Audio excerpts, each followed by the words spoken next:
So, we're going to do a lot more of these little informational videos. These longer, fancy sort of feature videos and show coverage videos take a bit longer for me to edit. So, figure why not do these on-the-fly cell phone DIY videos with stuff that I'm working on. So, today we are going to talk about adjusting valves, because I just finished putting this motor together and got it running and the car moving under its own power over the last few days, and these valves are noisy as all hell. This head had some heavy porting done to it, and it was almost new looking when I bought it. So it looks like this head had been gone through and a new cam was put in it, but the valves don't seem to have been adjusted accordingly. Now, for those wondering and those unsure, when you go and put a bigger cam in your solid lifter head, you usually have to adjust the valves. So first and foremost, for those who don't know what a valve adjustment is and why it's necessary, I'll do my best to explain it, so bear with me. You've got your valve here. This is in the cylinder head. Above the valve is the cam. In between the valve and the cam, you've got your springs, your seal, got your valve retainer, and then above that you've got your bucket, or I guess in the Bentley's cam follower, whatever you want to call it. You've got your bucket over the top, and the top of the bucket is your shim. The shim is what you're changing out when you're adjusting the valve. And in terms of maintenance and high mileage, either your cam will wear down, the disc or shim doesn't wear down so much, but that is possible.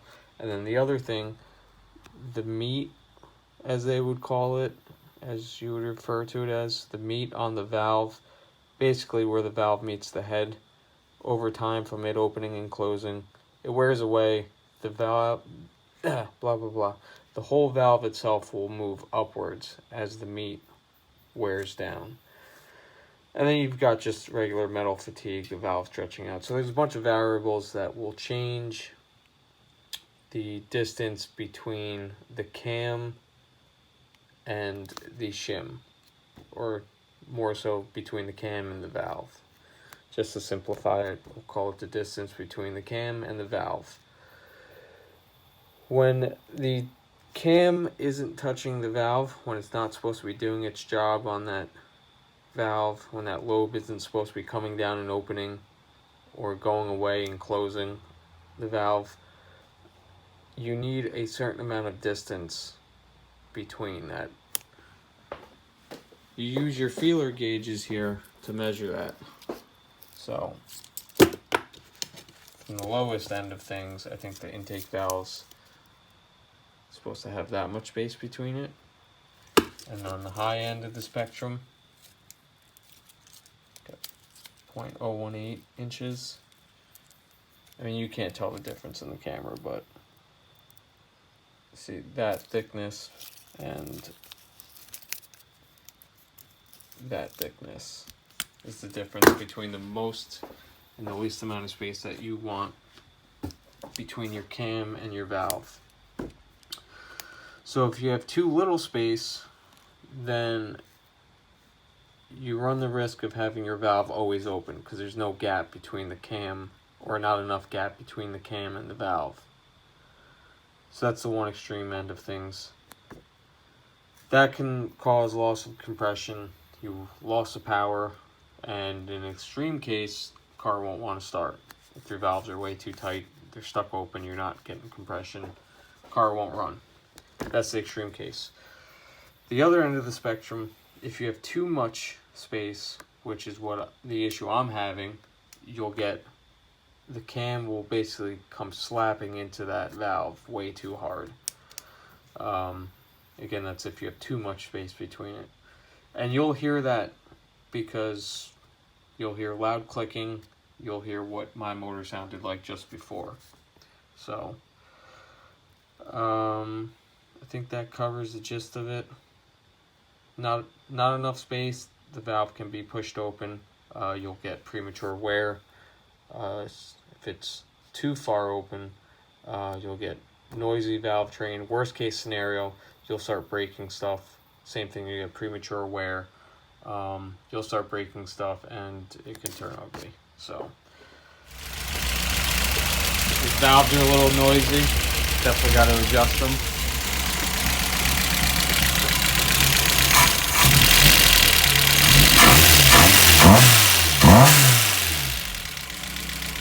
A couple super important things before you dive into this.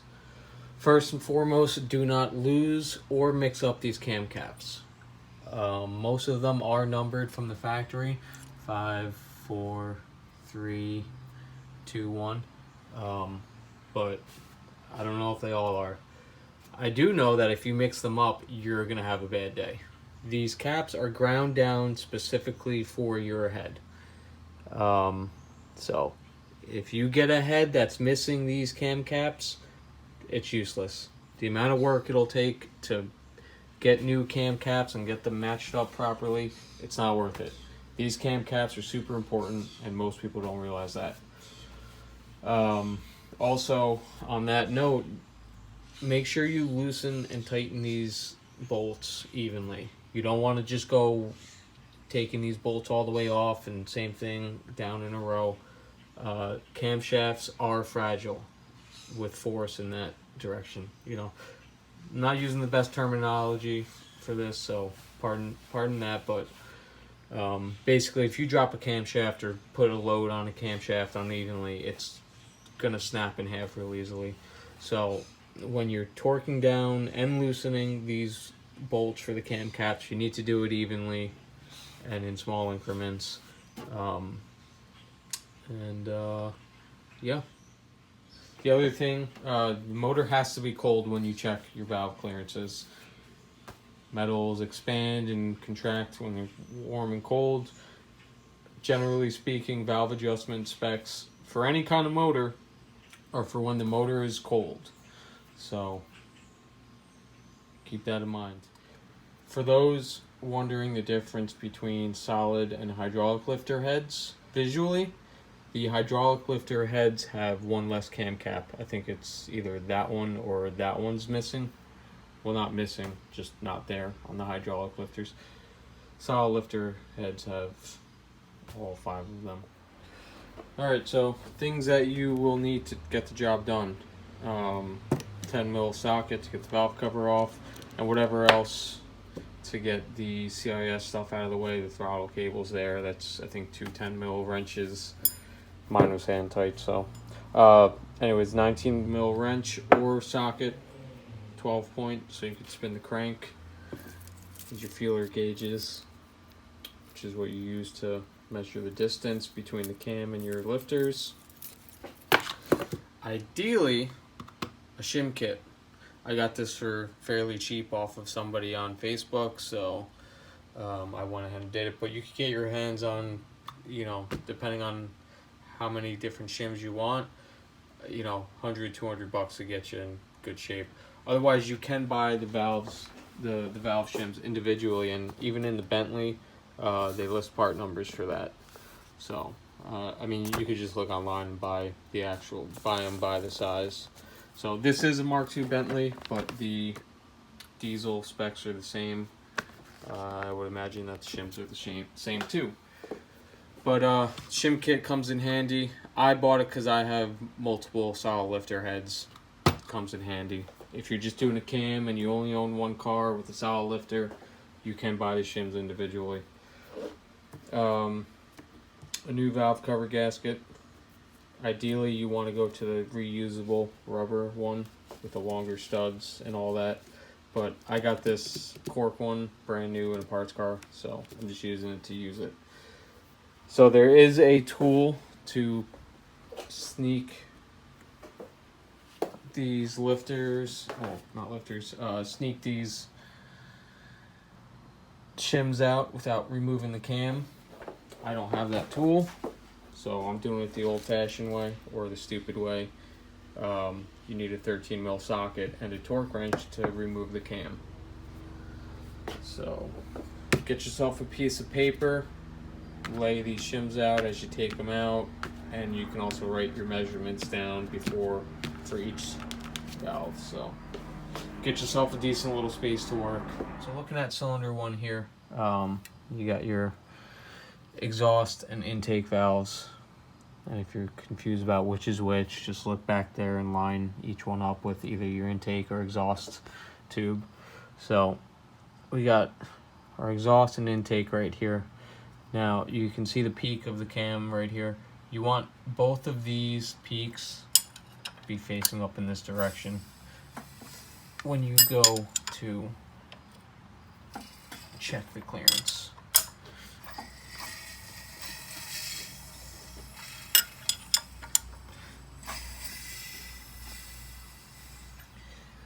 At top dead center. So what that would be is both of these peaks pointing upwards at about the same position, and this goes for every cylinder afterwards.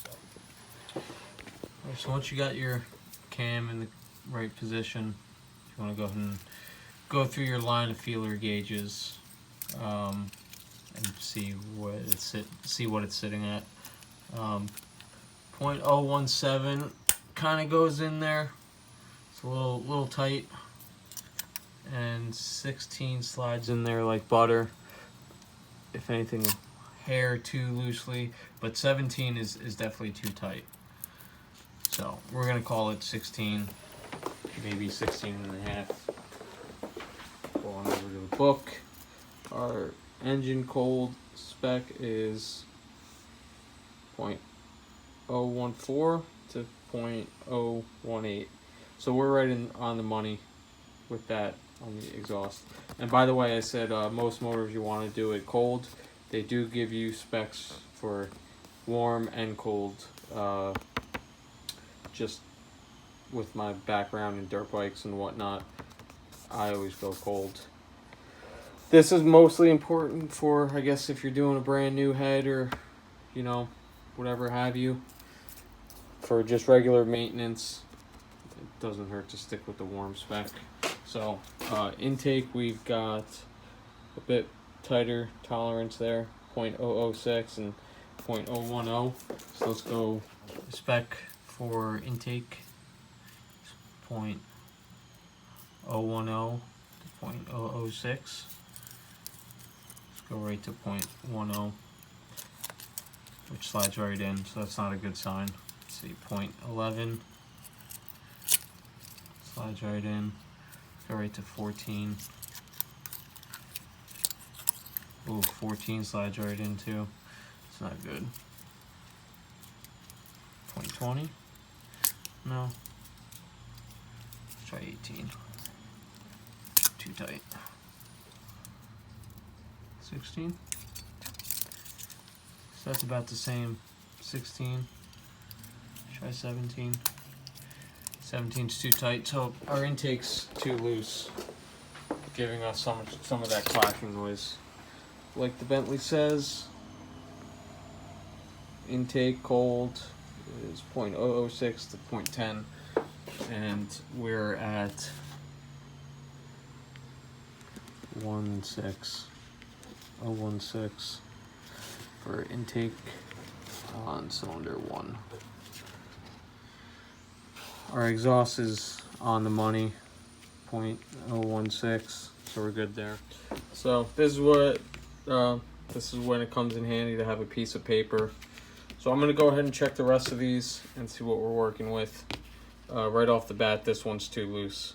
There's too much of a gap between the cam and the valve, so that's some of the clacking and clicking noise you'll hear. That's way too loud. So ideally you want to be using metric feeler gauges. I'm using standard. I have both readings on here, but it's mainly standard with metric listed underneath it. Whereas in the Bentley, it's mainly using metric and then giving you standard conversions next to it. So ideally use some metric feeler gauges, a little bit less math to do. And that's that. I got everything measured, written down. Only my exhaust on cylinder 1, and my intake on cylinder 4 is within spec. Everything else has got massive gaps in it, creating all my valve train noise that you heard before. So once you get it all written down, you can go ahead and take the cam out if you're working like a peasant like me and don't have that tool. So ideally bring your cylinder 1 to top dead center, which is about there, just so you have a point to refer back to when you bolt the cam back in. So that's about top dead center. It's good enough. You'll have to redo your timing no matter what if you go and taking your cam out. So like I mentioned before, make sure you loosen these cam caps evenly. Don't just go taking one off entirely at a time. Loosen them a little one by one till it's totally loose. I think there's a tool to get the shims out, but just any decent magnet will work.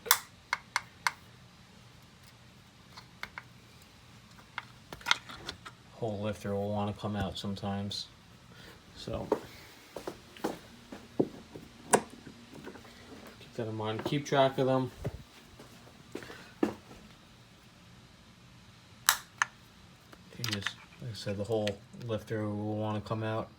So if you just get that magnet on and just rock it back and forth, it should pop right out.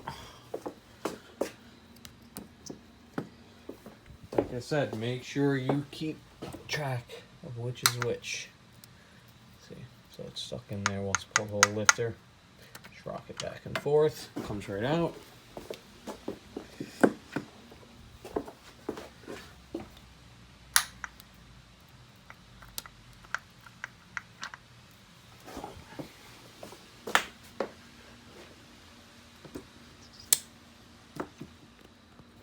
So ideally, once you pull these shims out and flip them over, you'll have some markings underneath giving you a measurement. Some won't have anything at all, which can suck, but as long as you have a micrometer or a really good sense of touch, you can feel the physical difference between two different shims. So if you're in a pinch and you don't have a micrometer or whatever the hell that tool is that measures thickness, you can feel the difference and figure out what size shim you're dealing with. I've had to do it in the past and I've been successful with it. So not the best way, but you're not always given the best way to deal with things. So I know our exhaust on cylinder 1 is within spec. We read a .016, which is right in the middle of what we want. Our intake, on the other hand, is not good. So basically you want to just do some math, subtraction, addition, maybe some multiplication if you want to get freaking weird about it, and get yourself within these specs. So our intake, we're going to need to go a bigger shim by about however much. So do yourself a favor and get yourself one of these bad boys, micrometer or digital caliper, whatever you want to call it. It'll make your life a lot easier, especially if you got to go adjusting as many valves as I had to. So yeah, long story short, I got all my appropriate valves down here with the old ones up here. It's a little confusing and a little overwhelming. So there's no shame in having somebody else do this for you. This is the 3rd or 4th time I've done this, and it's still nerve-wracking making sure you do it right. Take your time, give yourself room to work. Have plenty of extra shims on hand. I even just barely made it. Not going to go breaking down every single adjustment I'm making, but just to give you an example, intake on cylinder 2 was 0.021 inches. I had a 305 shim in there. To do the math and translate, basically ended up with a 335 shim, and in inches that gives me 0.012. So taking that out of 0.021 is getting me right within that spec. Should put me around a 0.009. So once I put this all back together, I'm going to check the valves all over again, check them with my feeler gauges, and compare notes. Alright, so let's imagine we don't have the best shim selection, and cylinder 3 exhaust we're at 0.030 inches. And the best shim we've got is this 335 shim, which translated to standard puts us at about 0.0110 inches. That would bring us to 0.019, which is just above that spec, meaning slightly bigger gap than we want. Generally speaking, I would rather adjust with that gap too big rather than too small. So like, let's say the only other option would be 365. Putting that in would make that gap below that 0.14, which wouldn't be good, because generally speaking, what I've seen and dealt with, as time goes on, your valves expand or the meat on the valve wears out, raising the valve up, bringing it closer to the cam. Long story short, it's better to adjust slightly bigger. I do have a better shim, which would be a 340 rather than 335. That'll put me at about 0.015. Off of that puts me right in the sweet spot for the exhaust spec. So just wanted to give you guys that little bit of information. Just wanted to say, for those of you still watching this far, thanks for dealing with my crappy vocabulary and terms. I'm not the best at this, so doing this on the fly with minimal editing, doing it all on my cell phone. Bear with me as I use terrible explanations of this sort of stuff, but more importantly, if you guys have any questions or anything's a little confusing to you, don't hesitate to leave a comment below. Be more than glad to explain it a little bit better, a little easier. I'm just kind of doing this stuff on the fly, not trying to make it turn into not trying to let it turn into a 16-hour valve adjustment job. So all said and done, this should take you a few hours, 3-4 hours the first time you do it. Moving quickly, you should be able to do it in about an hour or two. So, all right, I'm going to get these shims back in, and I said this before, I'll say it again. Make sure the label goes bottom side down, so it doesn't get worn away by the cam. And in the event you or someone else ever has to check these valves again, they're not doing guesswork. Makes their life easier, makes everyone's life easier. I forgot to mention, it doesn't hurt to get a new cam seal before you do this all, because ideally you take your cam gear off before you remove the cam and after you reinstall it. So there's that, but also do not forget, evenly tighten the cam down, little by little.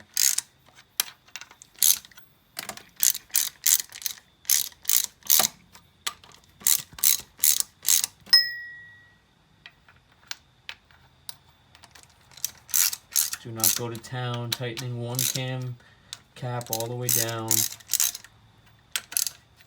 In extreme cases, if you go tightening one side down before the other, you will snap your cam right in half. They're very brittle with uneven horizontal load. So you could just use a regular ratchet to get them snug down. Alright, so once you get the cap snug down, about hand tight, go get your torque wrench. These only call for 15 foot-pounds of torque. I think the Bentley says to do them in a certain order, just like you would the head bolts, but really just treat it like you would a car wheel. I like to do the middle ones, and then the outer, and then the very outer last in a crisscrossing. It's not an exact science to it, just don't, like I said before, don't go wailing on it like a caveman, just cranking stuff down. Cannot stress it enough, do not mix these caps up. Put them back on the exact way you took them off, in the exact place you took them off. If you don't, you will have a bad day. Say goodbye to your head, cam, everything. Alright, so cam is torqued back down. timing belt's on, motor is retimed. I spun it over by hand a few times to check my timing was good. I'm going to go right ahead and start it up for a couple seconds just to let it run. I don't want it to get warmed up at all, so literally going to turn it on, shut it back off, and then check my clearances again. If you want to be crazy about it, you can turn it over by hand, check your clearances before you start it back up. Make sure nothing's too wonky, but I'm going to go right to starting it up.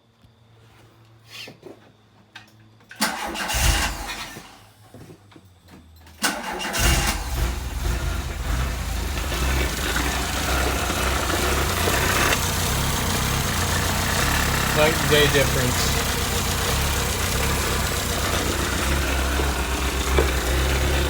Just finished checking all the clearances again.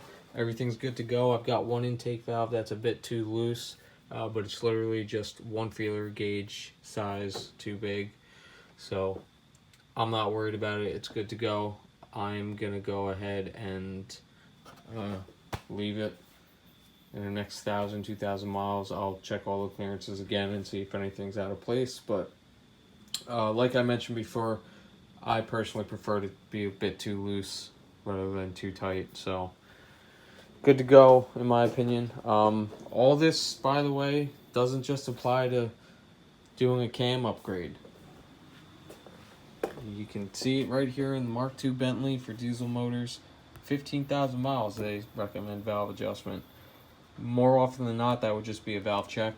And I don't know where my Mark I Bentley is, but if the gas motors were solid lifter back then for the Mark IIs, it would say the same thing in here for the gas motors. So let's just pretend this is gas and diesel. Every 15,000 miles, again, I think that's overkill. Probably 20, 30,000 miles, you're good. But that is a regular maintenance thing that people overlook all the time with these motors. So don't forget to look into that, whether you do it yourself or you pay a shop to do it. I hope this helps answer some questions. If I forgot anything, please leave a comment below. If I'm wrong about something or you just want to talk some shit, leave a comment below. Let me know what you guys think. Like I mentioned before, this on-the-fly DIY stuff, not using the best terminology for all this, so if anything's confusing or doesn't make sense, please don't hesitate to ask something below. At the end of the day, these videos are to help you guys understand things, not make it more confusing. So, alright, let me know what you guys think. See you later.